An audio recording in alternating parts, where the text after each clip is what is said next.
My husband ended our relationship just because I went on a dinner date with a guy friend. Full dinner, and I can swear that it was nothing serious, but now my husband is making it out to be something bigger. Guys, I don't understand how a harmless dinner with a guy friend has suddenly got my husband all riled up. How complicated can a marriage be? Why is he trying to make a mountain out of a molehill? My husband has refused to see me or even talk to me just because I went to dinner with a guy friend of mine. I don't even know where to start from. My name is Agatha, and I'm a 27-year-old housewife from Florida. I'm married to Tony, a 29-year-old dentist. I know some of you might be surprised at me tagging myself as a housewife. I always get looks of judgment from people whenever I say I'm a housewife who's married to a dentist. The combination is always confusing for them. Well, I'm a housewife, and my husband and I just got married a year ago. We dated for over 3 years before we got married.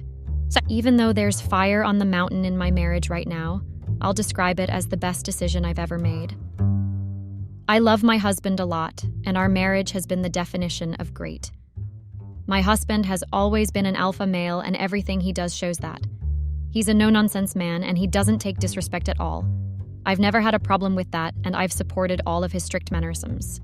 But this latest development has me doubting it all. He's overreacting, and I'm 100% sure I'm not wrong. I don't understand why he's ghosting me all of a sudden just because of a single dinner.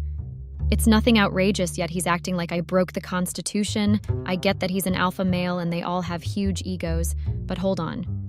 We all have to draw the line somewhere, right? I'm very upset, and that's why I want to share this on Reddit. I want to tell you everything that happened before asking for your opinions. I decided to ask total strangers for their opinions because I believe that the opinions of strangers are always honest and unfiltered. They never lie because they really don't care about your feelings. Before I met my husband, I've always been an antisocial person with little to no friends. But I had 2 friends in both elementary school and high school, a boy and a girl, and they were actually siblings. We also went to the same college and graduated together.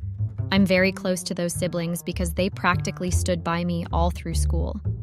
I'm closer to the guy who is named Kenneth. We were practically bros, LOL. But Kenneth and I lost contact after college because my phone got stolen and we no longer lived in the same town. As for his sister, she got married years ago and moved to another country with her husband. My husband, Tony, is literally upset because Kenneth contacted me recently. If you're wondering how he contacted me, I'll tell you. So my husband and I were having dinner one night before something unexpected happened. It was very unexpected, and I never saw it coming. My phone suddenly rang, and when I picked it up, it was an unknown number, and the caller didn't talk for a very long time. I cut the call since the caller was taking time to pick up. I didn't want to waste time because I was at dinner with my husband, and we have a rule not to use phones during dinner except it was important. I thought it was a call from my sister because I'd been expecting her call, and that was why I picked up. The caller kept calling even after I muted the call several times. My husband finally told me to answer the call, and so I did. I was shocked to discover that it was a call from Felicia, Kenneth's sister. I was very surprised because we had lost contact for years. We even lost contact way before my phone got stolen. The fact that she just called me out of the blue was very abnormal for me, so I asked her if there was any problem.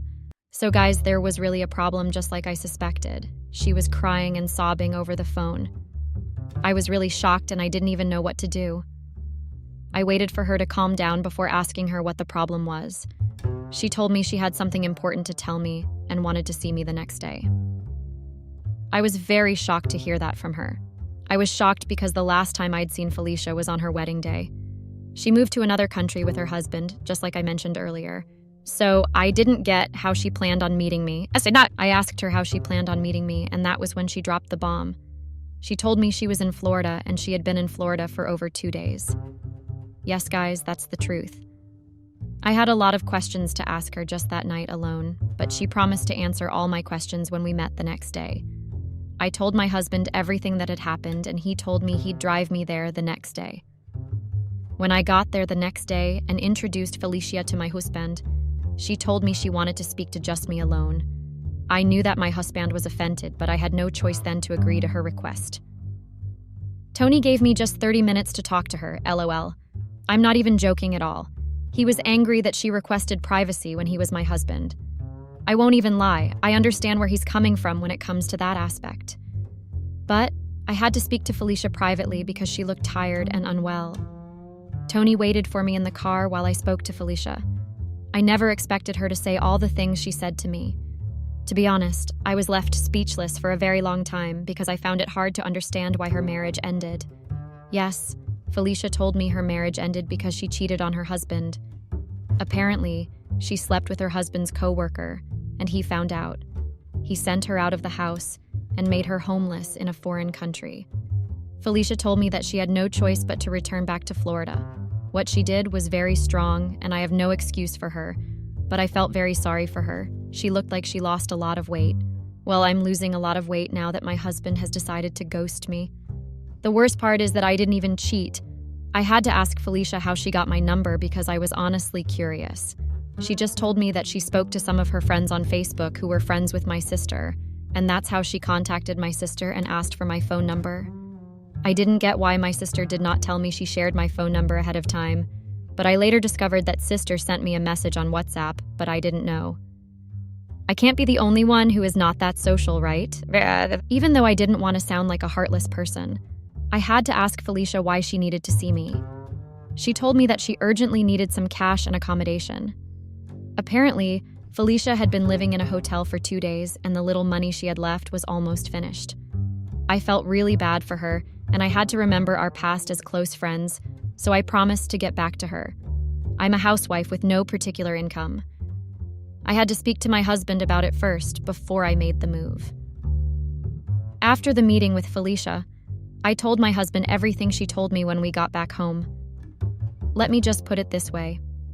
Tony was not happy about Felicia's request at all.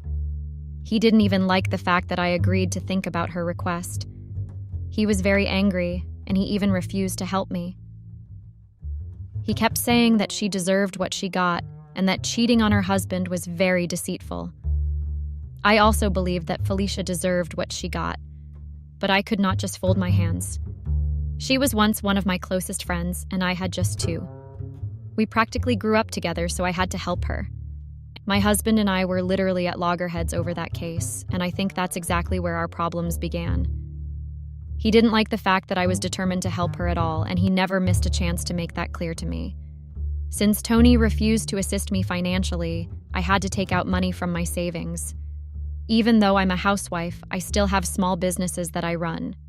I give the money to my sister, and she runs the business. Since Tony made it clear that he didn't want to get involved in the drama with Felicia, I just gave her some money on my own. She was very grateful, and she even started crying. I was very touched, guys, and I honestly felt like crying too. I never imagined that my close friend would end up like that. I said my goodbyes to her even though she made it clear that she'd still be in Florida for a long time. I had to cut all contact with her because I knew that Tony would not like the idea of me being friends with a woman that cheated on her husband. I know my husband very well, so I made sure I made no mistake.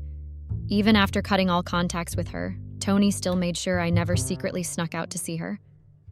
I didn't see anything wrong with that because I knew just how strict my husband is. To be honest, I do not want my husband to be in contact with a guy that cheated on his wife, too. That's why I decided to follow his wishes. Even though I used to agree with him, his stance on this particular case actually makes me quite angry. Let me get straight to the point now and tell you all how I got in contact with Kenneth. Few months after Felicia contacted me, I got another unexpected call. It was Kenneth who called me. To be sincere, even when Felicia asked me for money, I never asked her how Kenneth was faring. I didn't see the need to ask her because I assumed that he would have been doing poorly if she asked me for help instead of him. I didn't even ask about Kenneth at all, but on this particular day I was shocked that Kenneth called me. He told me he was very grateful to me and that he owed me a lot. I asked him why, and he told me that Felicia informed him that I'd provided for her when she was broke. I was actually embarrassed that he felt the need to thank me for doing something for my own old friend. I told him not to worry about it and that it was my pleasure. Isn't that what we all say when we're tired of getting too many thanks? Well, I did the same thing. Kenneth didn't seem to want to stop. He told me that there was so much he had to tell me. He told me that a lot had happened over the years, and he would like to tell me all about it. Of course, that was the first time in years that I was talking to him. He was practically my closest friend because he was closer to me than my sister. The fact that I suddenly got a call from him unraveled me. Help me out here, guys. Was I wrong for not immediately saying no? This is an old friend that had been my friend for years. I had no malicious intentions, and that's why I didn't think it was a big deal. I didn't even say yes immediately. I told him that I'd think about it first and give him a reply after speaking to my husband. That was all I said to him. I knew that Felicia must have told him I had a husband, but I had to say it again, just in case he doubted her. Talking to Tony about it was not easy at all. In fact, it was actually very far from easy. I knew that Tony would not like that idea at all. He didn't even want me speaking to Felicia. But I had to try first. Telling him was the only option because I knew that I would feel bad if he went to see his old female friend without letting me know first. One experiment I like to do in our marriage is that I like to make sure I do not do what I would not like my husband to do to me. It works most of the time, and that is what helps in our communication skills.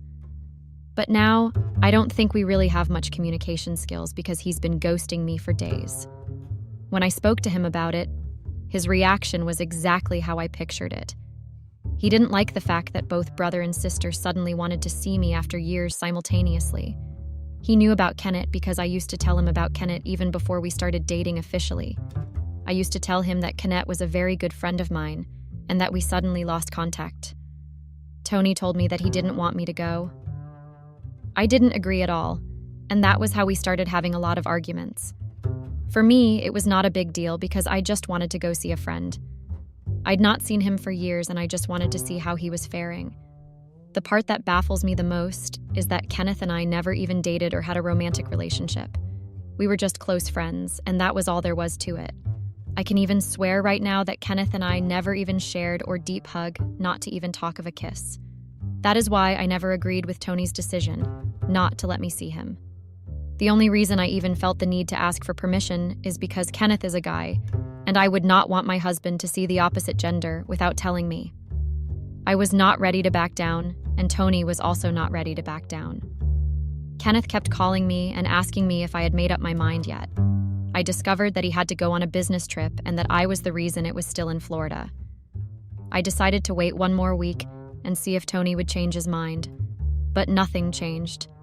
That was when I decided to go see Kenneth without Tony's permission. I didn't want to keep making him stay longer in Florida when he had work to do. I also found it ridiculous that I could not even go see an old childhood friend of mine. I had to make that decision because I had wasted enough time waiting for Tony to come around.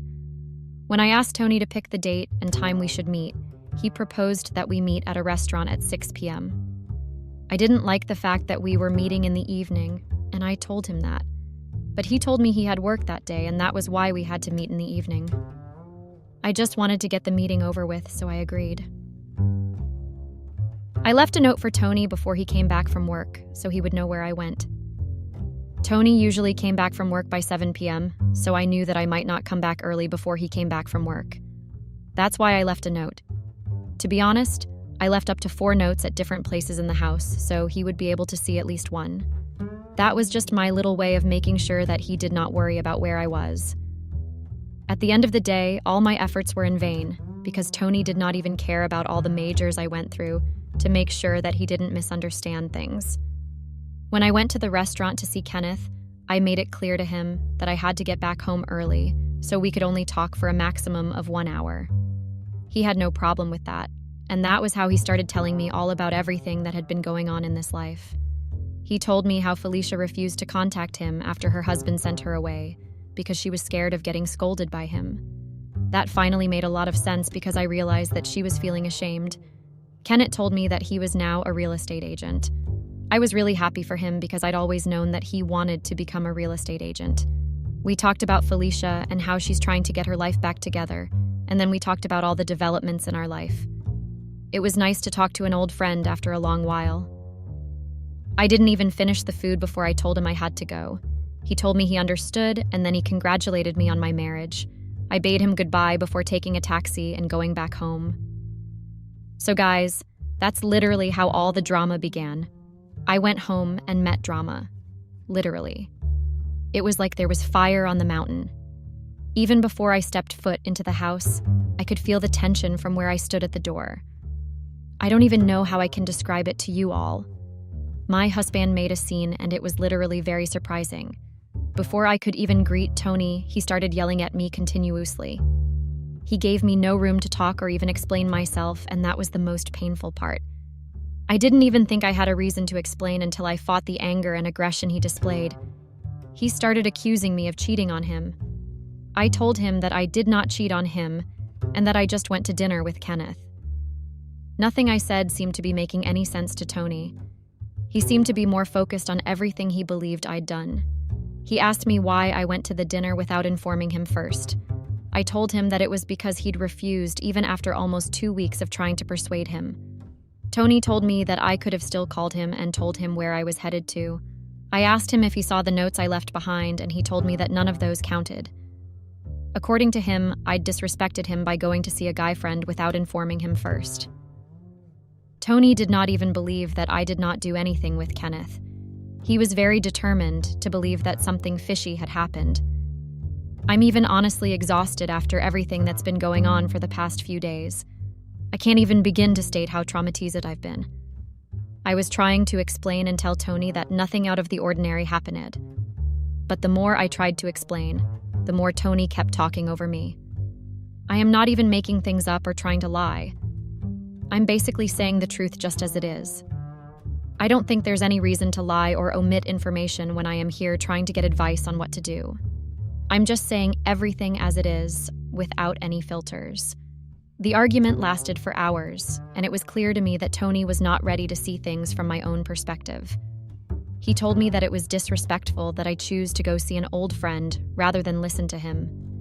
He made it seem like I'd chosen Kenneth over him.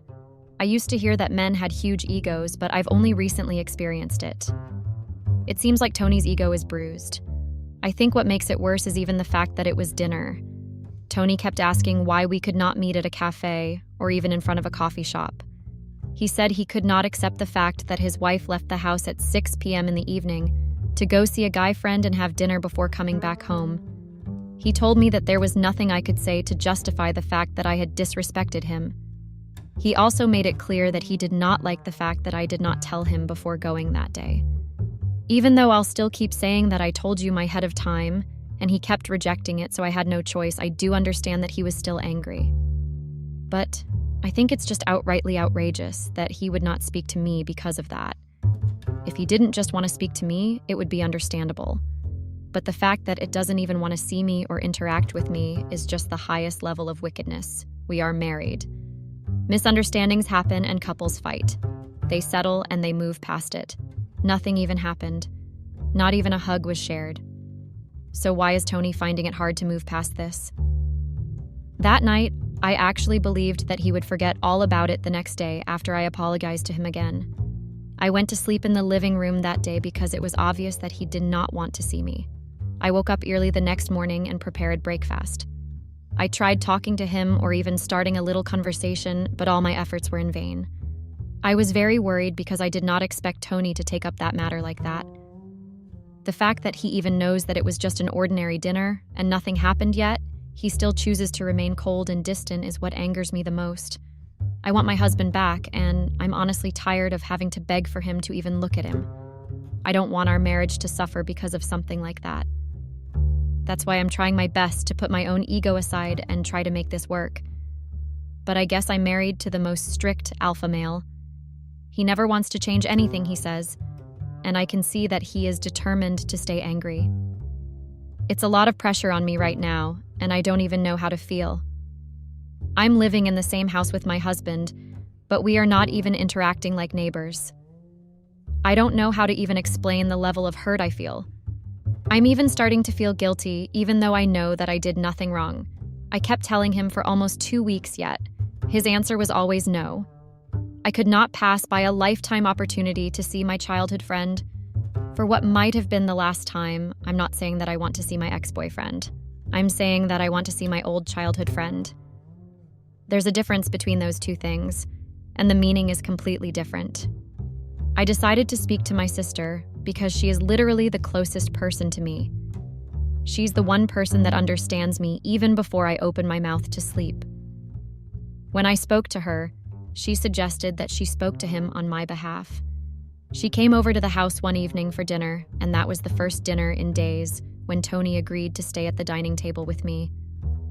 My sister asked him why he was not talking to me, and Tony was very reluctant to speak.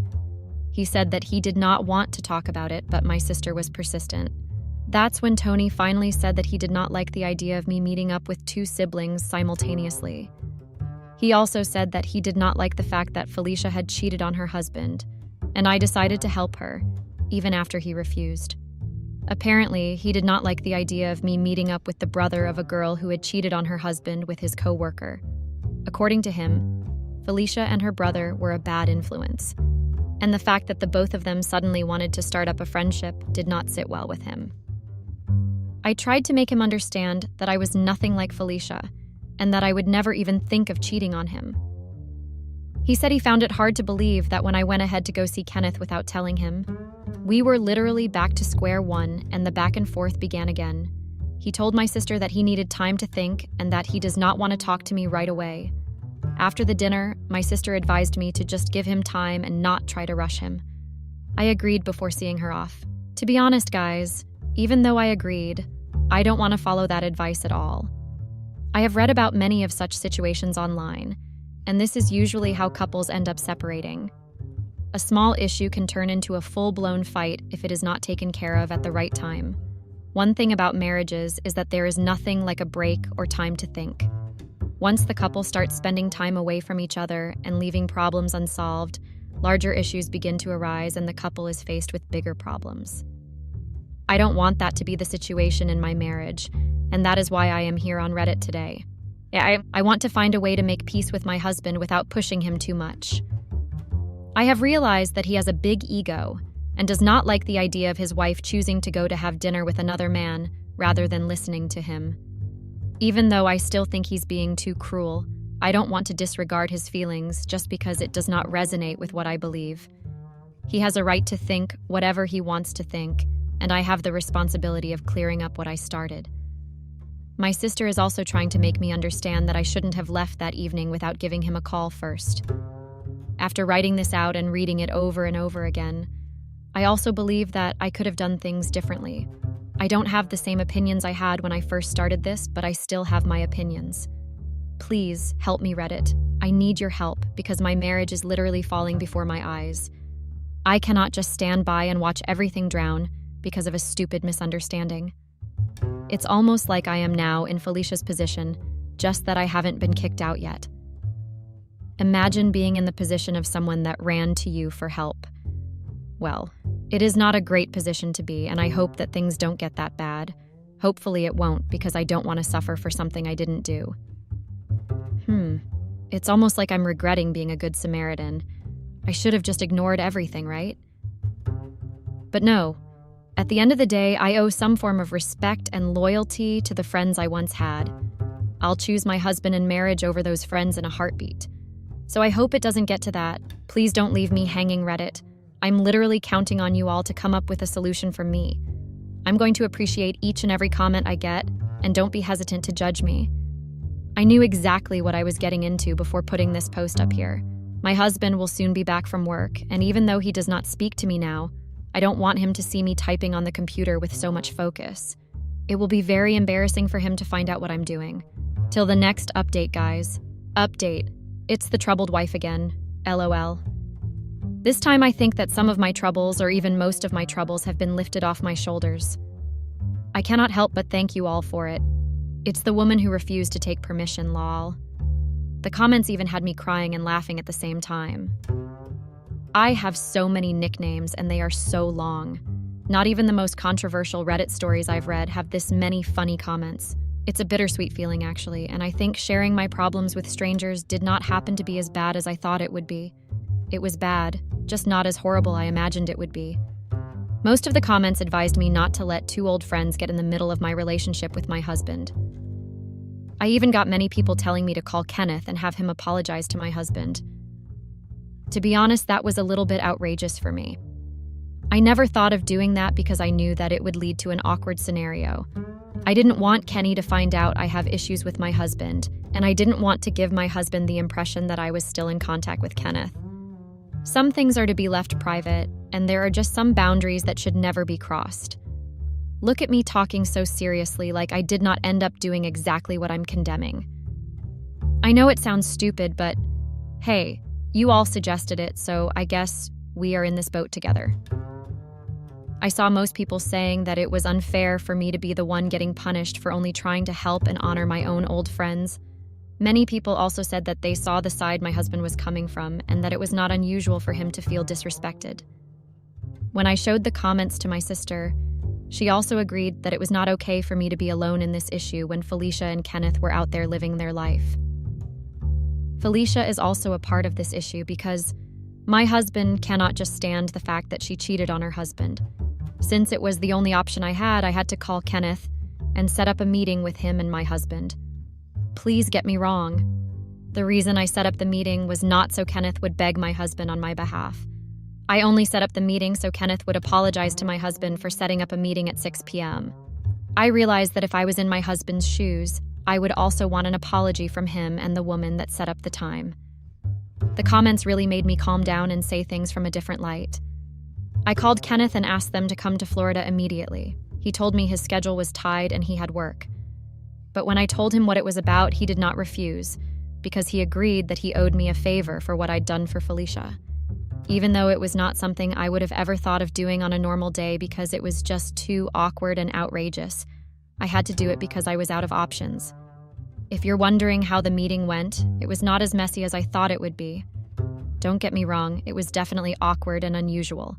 It was even more uncomfortable than I thought to see my husband and Kenneth in the same room.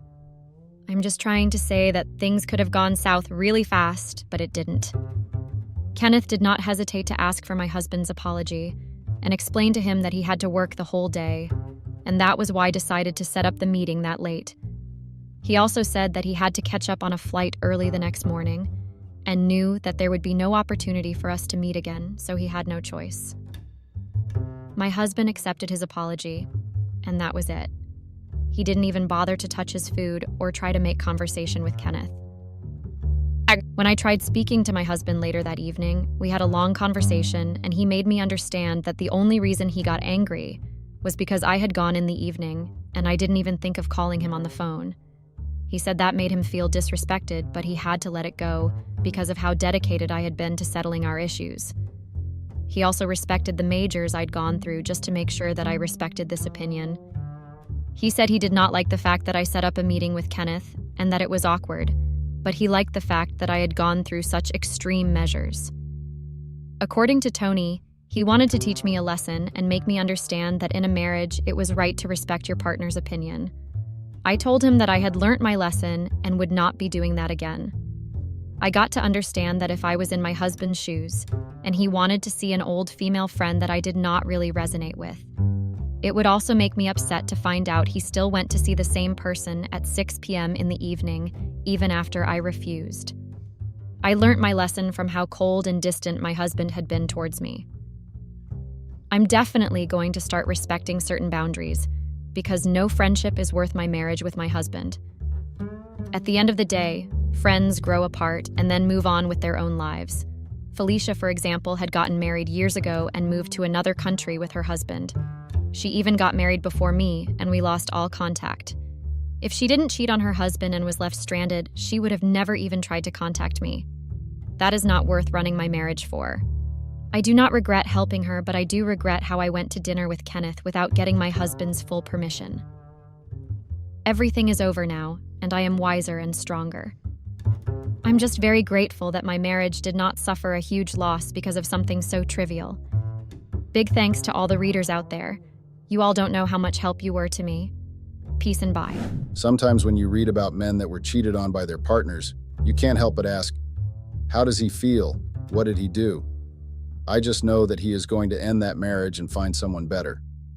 Most times the men do deserve someone better, but there's just one problem. Can they fully recover from being cheated on? Will they ever be able to trust anyone again? I recently discovered that my wife of 6 years had been cheating on me for 3 years. with a random guy she met at our wedding, and I honestly don't know how I feel or what to do. I am stuck between peacefully filing for a divorce and being on the 9 p.m. news for something I might do. As I write this, I am at a wedding, sitting on the bed while a bag of clothes is placed in front of me. I honestly can't still grasp the situation or how I had been so blinded by the love I had for my war that I didn't notice sooner. I need to tell someone what happened, or else I might potentially lose my mind. My name is Greg Okoro, and I am a dark-skinned 42-year-old, 5'11" male with married to Clara Aide, a light-skinned 36-year-old 5'3" female. Clara and I met at the shopping mall. We both stood at the checkout line when a man came from nowhere and stood of Clara. Being annoyed at his behavior, Clara tapped on his back in order to get his attention before asking him to move to the back of the line because there were people who were there for her. Now, as I had stated before, Clara is 5'3", and this guy stood at least 6 ft tall and looked down at her before responding rudely that she should mind her business and allow him to pay for his groceries. Clara didn't stop, but again asked him to move to the back of the queue, and this really annoyed him because he soon threw his basket of groceries on the floor and was now looking at Clara, the way a lion looks at another lion who enters his territory. But Clara didn't budge, but I knew that if I didn't do anything, things would get out of hand. I ran out of my spot and rushed to where they stood, took Clara's hand and said, "Honey, let's go." They said that Mom is in the hospital, which is a lie, obviously, before dragging her to the counter where the cashier quickly checked out our things. Before leaving, I hurriedly apologized to the man before dragging a shocked Clara behind me. After we had left the mall, she seemed to snap out her shock and asked me who the hell I thought I was. I calmly explained that if I didn't intervene when I did, the guy would have done something to her, and I reminded her that we lived in a country where our safety is not guaranteed by the police. She seemed to calm down after this and thanked me. We exchanged contacts before I walked her to her car and watched her drive off before getting into mine. That singular encounter changed my life forever. Clara and I started texting, meeting for innocent lunch and dinner dates before I asked her to be my girlfriend. She accepted, and it was heaven on earth. I would always wake up to calls from her, surprise visits at house, home-cooked meals, more dates. But we never got too intimate. Clara came from a Catholic family, and they don't take kindly to such things. Her parents are Yoruba and also very traditional, so simple things like lying on the floor to greet them matter a lot. After dating for 3 years, I popped the question and she said yes. I was beyond happy because I have finally found my better half, my missing rib. Cheesy, I know. The wedding was beautiful, and finally it was time to go home and start the rest of our lives. We waited a year before we started trying for kids. The reason for this was because we both agreed that we wanted to have that period all to ourselves and build our careers before we can bring a child into the picture. On the second anniversary of our marriage, Clara surprised me with a positive pregnancy test result, and to say that I was happy was a big lie. I was more than happy, and why wouldn't I be? I was married to the perfect woman, and she was about to give me the perfect child. I always assumed we're happy. I worked hard as an accountant at Advise LLP, CPA firm at 6230 Wilshire BLVD Suite, Riel 192, Los Angeles, CA 9048, United States provide for our comfortable life at LA. I trusted Clara completely and never suspected that anything was wrong. I mean, what could possibly go wrong? Now 5 years and 2 kids later, I start noticing some changes. Clara stopped sending me good morning texts. Yes, I know what you're thinking, but even after we got married, she still kept the habit of always sending me good morning texts whenever she woke up. She always got up before I did to take care of the kids and get breakfast ready, but always found time to send me the cutest texts that would leave me smiling and giggling to myself all day.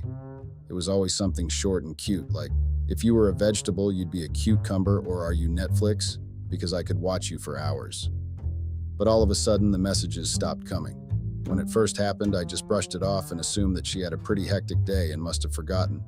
But when 2 weeks had gone back without any good morning texts, I knew that Clara had changed. It was as though she had stopped caring about me and our marriage. The only time I would see her brighten up would be when she's with our kids, but whenever we would be alone, she would be so stiff and uptight with me that every conversation with her feel like a conversation between my boss and I. I thought I had done something wrong and even went as far as apologizing and treating her to a fancy dinner. But even after all that, she still remained the same. She had started keeping late nights, claiming she had to work overtime or meet with friends. She became so distant and cold that she started avoiding my affection and attention. I have never questioned my wife and her work. Neither have I ever imagined her of doing anything to hurt me, so I always went with her excuses. We had to get maid to help take care of the kids while we were at work, but I made sure to always coming back before they went to bed. I always assured them that their mother loved them because my eldest daughter kept asking why her mother was hardly at home and if they had done something to upset their mother. Hearing this from a 4-year-old girl broke my heart, so I told her that her mother just had a lot of work to do and also reassured them that their mother loved them so much. Each time I tell Clara what the kids say, she promises to change, which she does, but only for a day or two. Now I am a very calm and quiet guy, but for some reason, I was slowly getting agitated by what was going on, but I never for once questioned my wife's faithfulness to me. I always blamed her work or something else for her behavior. I never stopped being a loving and devoted husband who secretly prayed that things go back to the way they were. If someone had told me what the following year would bring and how it would affect me, I would have cussed the person out. The following year started off different. Clara was back to normal and even better than before. She was always smiling and laughing each time I saw her. The good morning texts started coming again, and she even added some happy endings at the end of the day for me, and I couldn't believe how lucky I was. I was also happy to see her spend more time with the children, and she even started coming back from work early. It was truly amazing because at that moment I felt like nothing could ever go wrong with life.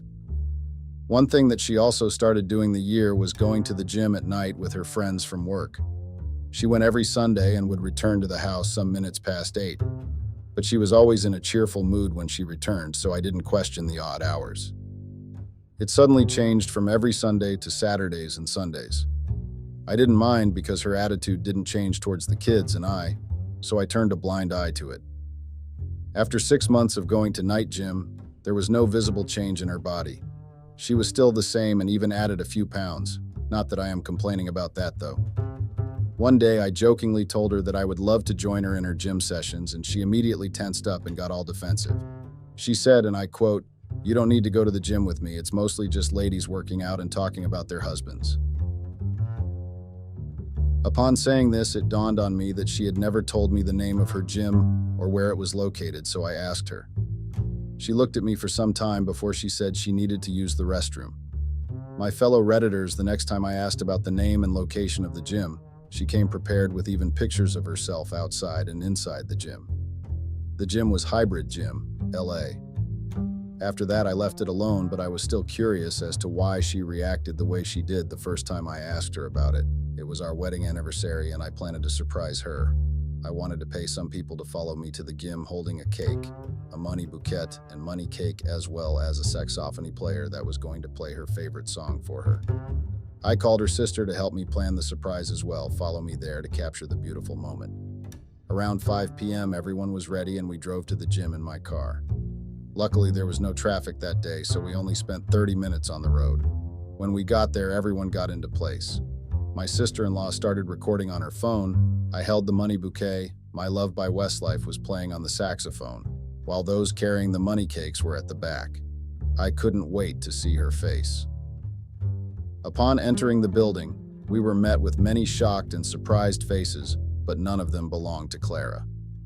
Thinking she might have gone to the restroom, I approached the receptionist and asked her if my wife had arrived. She asked for my wife's name, but after checking her records, she informed me that nobody by that name had registered there. I was confused because my wife had been going there for months, or did I get the name wrong? I asked her sister to call her and ask her where she was, but specifically told her not to inform my wife of my presence. She left to make the phone call while I went back to the car with others. After 5 minutes, she came back with a strange look on her face, and when I asked her what happened, she told me that Clara had told her that she was at the Free Hand LA, which was located at 416 W 8th St. Los Angeles, CA 914, United States. I just assumed that it was a work thing, or maybe her friends had lodged her to celebrate her anniversary with her. It's stupid, I know, but I always made excuses for her. I asked if she got the room number from Clara, to which she nodded, and we were off. Now, I am going to be frank with you guys. Nothing, and I mean nothing, could have prepared me for what happened. In all my years of existence, I have never had the privilege of wishing that the earth would open up and swallow me, never to spit me back ever again. Thinking about it now makes me physically nauseous and stupid at the same time. How could I not see the signs? Why did I keep making up excuses for her? Why didn't I just confront her? No matter how many times I ask myself these questions, I never get a response. If I had done something earlier, maybe it won't hurt as much as it did now, or maybe I would have left before it was too late. I would still be sane and happy. But no, I chose to be the loving clown who trusted the enemy to take a bullet for me. When we got to the hotel, I told the receptionist about my plan to surprise Clara, and even told her that we already knew the room number. She agreed not to call Clara's room, and we went up. Again, like before, we got into position, phone recording, saxophone playing, money cakes, and money bouquet ready. I took a huge breath before knocking on the door. The door opened, and before me stood my wife in a towel with her hair wet. The moment she saw me, she froze, and I was about to speak when a voice spoke behind her. "If that's room service, ask them to get us new sheets. We got carried away and messed up this one," the voice said. I recognized that voice, but I couldn't place it. Clara still stood there, not saying a word to me or moving. Before I could say a word, someone stood behind her in nothing but shorts. The moment he saw me, his eyes grew wide and his mouth fell open. It was John. For some backstory, John was my stepbrother. Same father, different mother, but you would never know because we did everything together. The day I met Clara, I told him. The day she agreed to go out with me, I told him. The day she agreed to be my wife, he was there. He was my best man at my wedding, for crying out loud. I even complained to him when Clara was acting up, and he told me she'd come around. He even had the nerve to suggest that he might be cheating on me with someone else, but I guess he was the someone else. The thing was, I loved John so much that I was ready to give a kidney and a lung if he wanted me to, and I always thought the feeling was mutual, but joke's on me. Haha. I stood there speechless. Clara's sister had been able to snap out of her shock and asked others to follow her down to the car while I still stood there. I looked down at the floor for what felt like an eternity before I opened my mouth. "How long?" They both kept quiet. "How long has this been going on?" I shouted, which caused them both to flinch. They had never seen or even heard me raise my voice, so the shouting caught them off guard. Clara opened her mouth, but no words came out. Then John spoke up. "A year after Amanda was born." My head shot up and I looked at them. "What?" I managed to mutter. Clara was going through some hard times. We met, had a couple drinks. One thing led to the other, and we spent the night together. I wanted to stop, but before John could say another word, I punched him across the face. Clara tried to talk to me, but in a fit of rage, I slapped her right across her face. "What do you want to tell me, huh? You're sorry? Or that you were lonely? Or maybe I was never around? No, tell me the excuse you want to give for sleeping with my stepbrother for 3 years while you gave me hell at home for 2 years and some months. You'd come home with an attitude, refuse to spend time with the kids. Your kids hate and nag at every single thing I do, but what do? I still love you. I make excuses for you to your kids. I make excuses for you to myself. I even complain to him." I point to John, who's holding his jaw. "But what do I get?" As I said this, I could feel the tears leaving my eyes, but I couldn't be bothered to clean them. Before either of them could say another word, I went back to the car, dropped off my sister-in-law and others, drove home, packed my things as well as my children's clothes, and took them to stay with my godmother. I just told her to look after them and that I would be back to pick them in a few days, but on no account should she allow Clara to take them. I promised to explain everything to her when I got the chance to. After I dropped them off, I went back to my house, got the gun I secretly bought as a bachelor, and checked into a small hotel. This is my story so far. Clara has called and texted me countless times, but I haven't said Q word. It's been 3 days since this incident, and I haven't moved from the bed since then. I haven't eaten or drank anything. Neither have I gotten up to take a shower. My head is still fuzzy about everything. Most times I think to myself, what if Ameka was not truly my son? What if John was responsible for the pregnancy? Each time I get these thoughts, I shake it off with the response that I was there when Emeka came into this world, and that I'll always see and love him as my son. Update. It has always baffled me how someone could sleep peacefully after doing something so evil that the mere mention of it would cause chills. I'm still at the motel, and it's been 3 months since I got here, and a lot has happened since then. It's been a bumpy ride, and I honestly still can't say how I feel about the whole thing. For those of you who might be confused, or maybe this is your first time coming across my story, hi, my name is Greg, and I am in the middle of a messy situation. Now, for some context, I detailed what I was going through in my previous post, but I'll still do a quick recap. I had been married to the love of my life for 6 years, but recently find out that she had been cheating on me for 3 years, and you will never believe who she chose to sleep with. My stepbrother. I know it sounds hard to believe, and honestly, after all the while, I still find it hard to believe that was able to find myself in this kind of situation. This is the kind of stuff that you read about on the news or maybe watch on those YouTube channels, but here I am, actually going through it in reality. Now, my wife had been trying to reach me and my kids, but when she found out that she couldn't, she took a different approach. As I think about it now, I've just realized that she isn't the same woman I dated and fell in love with. Was she just hiding her true colors? Or were they always there and I was just too stupid to see them? Anyway, back to what she did that left a scar on my heart. I got a call from my dad one day asking me to come over. Now, my dad is Nigerian and grew up there before relocating to the United States of America, and, well, let's just say that we, my siblings and I, were brought up Nigerian style, and whenever we were summoned, it always meant one of us had done something and was going to be scolded at. After I got the call, I sat on the bed and thought long and hard as to what might have caused my father to summon me. No matter how hard I thought, I couldn't think of anything, so I just accepted that I would only know if I visit him. The next day, I got up early and got ready for my visit to my father. He lived it, so it took some time for me to get there, but when I eventually did, I remembered why I hardly visited. Everyone was smiling and welcomed me wholeheartedly while my dad just stood there. I walked up to him with my hand extended for a handshake. But that was not what I got.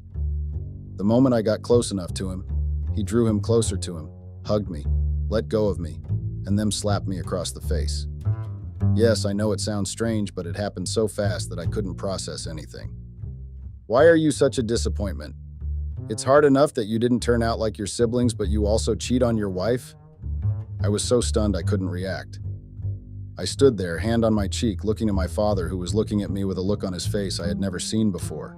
He slapped me. My father had never raised his hands to hit us, so where was this coming from?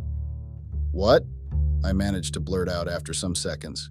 He repeated his words, but this time he said it calmly, and after saying it, he sat down and looked at me, waiting for my response. Who said I cheated on her? I asked, while still looking at my father with my hand still on my cheek. My father took a deep breath, looked at me from my head down to my toes before speaking. Listen, marriage has its ups and downs, and even though you had never done things the right way, I never expected you to be one accused of cheating on his partner, he said while looking at me dead in the eyes. I finally let go of my cheek and tried to defend myself, but when I tried to mutter words, he asked me to leave. Yes, he asked me to leave his house and to add a cherry on top of the icing. He said that I had to call my wife, apologize to her, beg her to take me back, or I would be disowned by my family. I would be disowned.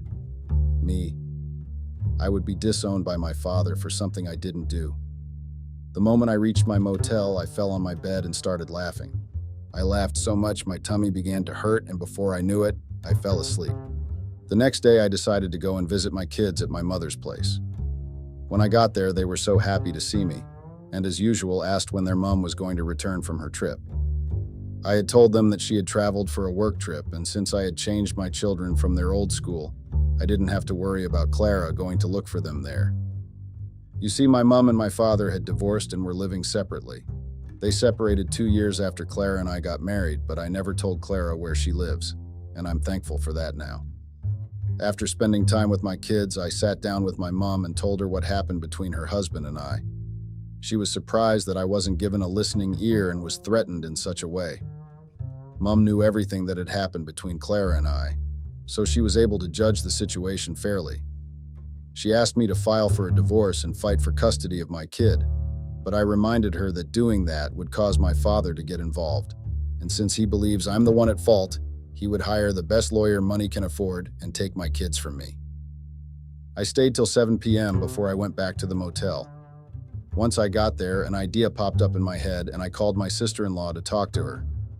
We had been keeping in touch all this while she even told me that Clara had brought John home and fabricated a lie to their parents, which won them over. She also told me that Clara seemed different, but I told her that I didn't call her to talk about her sister and that I needed something from her. I told her what I needed and she agreed. The next day, I got the nerve to visit my house in Clara. When I got there, everything looked the same, but it felt different. I knocked on the door and Clara opened the door. She was shocked to see me, but she immediately removed the look of shock from her face and invited me in. I sat down and she offered me something to drink, but I declined. After what felt like hours, I cleared my throat and spoke up. "How are you, Clara?" Saying her name while looking at her sent tears to my eyes, but I had to bite my tongue to prevent myself from breaking down. "I'm fine. How have you been? You look pale. Have you been eating well?" She asked me with a hint of concern in her tone. I didn't respond immediately because what exactly was I to say? I was fine? Of course not, but I wasn't about to let her see that. "I'm all right, Clara. I've just been busy with work. Look, the reason I came back was because..." I stopped talking, looked her in the eye, then fell on my knees. "Please forgive me. I'm sorry for everything that happened. I'm sorry for not being a better husband, for not paying attention, for not loving you more, for failing as a husband. Clara, please forgive me." At this point, I was in tears. I was sobbing like a child while Clara sat there and looked at me helplessly. After a few minutes, she got up and knelt beside me. She wiped my tears and said that she had forgiven me, and that it was fine as long as I had realized my mistake. I had realized and asked her to let me back into her life. I also told her I had given them my blessings to be together, and she was so happy. She started doing this little dance that always made me smile. I decided to move back in with her, but as a housemate until I can find a place of my own. I also found out that they, John and Clara, were planning on getting married. John and I patched things up the following week, and honestly, everything was going so well.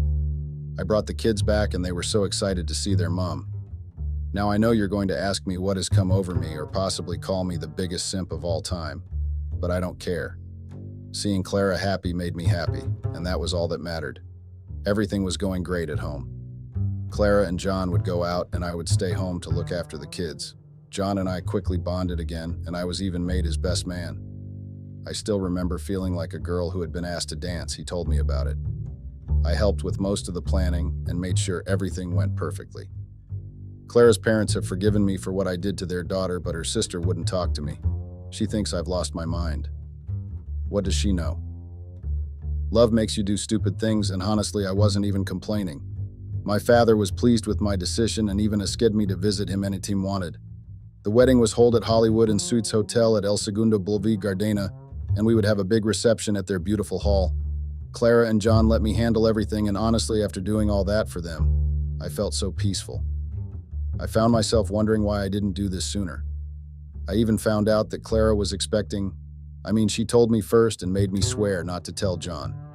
I was so happy she trusted me enough to tell me about it. One day I saw Clara looking worried and I asked her what the problem was. "It's nothing serious, just pre-wedding jitters, I guess," she told me while looking at her nails. I took her hands, gave it a soft kiss, and assured her that she had nothing to worry about. I had taken care of everything to the very last detail, and all they had to do was to be there and be happy. She smiled, gave me a long hug, and thanked me. When she was about to pull away, we both realized that our faces were so close to each other. Without warning, she kissed me and, well, I kind of kissed her back. Now, before you hate me, remember that I still loved her, and I guess those feelings never died. She didn't pull away from the kiss, and when she did, she simply smiled and said, "Thank you," to which I smiled back and left the room. I felt so happy I almost jumped up like a child. Tomorrow was the wedding, so I had to sleep early, Life is not always beautiful, but when you have something to look forward to every day, you stop seeing the thorns and only focus on the roses. I had been so focused on the thorns that I forgot how the roses smelt, but not anymore. I was going to give life another chance, but first I had to be there for two important people in my life at the moment. Finally, the wedding day had arrived and Clara looked so stunning in her wedding dress. She wore a trumpet wedding dress with a long veil and a crown on her head, while John wore a three-piece slim fit suit with Oxford shoes. They both looked like something you'd read in a storybook, and I kid you not, I teared up when they both said their vows. The wedding ceremony was beautiful, and now it was time for the reception. After everyone had eaten and enjoyed themselves, I asked John to give me some time to give them a gift, and he agreed. You know, I just love happy endings. They always made me smile, so I wanted to give them one. Now I had installed a big screen and hired a projector because I planned to play a slideshow for them. The slideshow started with a picture of Clara as a baby, and then one of John as a child. That caused the crowd to smile and go, "Oh." Next were videos of Clara and John in cute moments, looking at each other smiling and laughing. It was indeed a beautiful moment. Then, a video started playing. It was of me smiling into the camera. I can't wait to see her face when we go there. It's going to be priceless. I know that things have been going roughly and that work has been hectic, but I still love you, and I will always love you. I spoke into the camera before asking someone in front of me if they were ready. The next slide was a video of me in the gym with Kenzie looking around for Clara. Then it showed the gym receptionist informing us that Clara wasn't a member of the gym. Then I turned the camera to myself and spoke. Did I forget the name of the gym? I was still asking myself questions when the voice of Clara's sister was heard, telling me that she had gotten her sister on the phone, so I looked into the camera, smiled, and said, "Let's go." Now, as you can imagine, the bride looks very uncomfortable in her seat while the groom is shooting me death glares, but I just smile back and turn my head back to the video. Now we had arrived at the hotel and we saw the receptionist talking to me. Then we slowly made our way up the hotel stairs. We arrived at the door and the saxophone can be heard in the background. As I was about to knock on the door, John stood up and demanded that the slideshow be stopped, but to everyone's surprise, my father told him to keep quiet and asked me to continue. Now, when I tell you that I had the biggest smile on my face, I continued with the slideshow and showed how I discovered about Clara and John. The entire room fell silent. Everyone turned to look at the newlywed and shook their heads. My fellow Redditors, I wasn't done yet. You see, I recorded our entire conversation from that day and it was shown. The next slideshow was about Clara. She was seen with an older man and they were being intimate with each other. I paused at the moment and took the microphone. Ladies and gentlemen, how are we doing? How are we enjoying the wedding so far? Good? Okay. Now, some of you may know me as the evil ex-husband who cheated on his beautiful wife, and many of you hated me without even knowing me. I was even threatened by my own father because of her.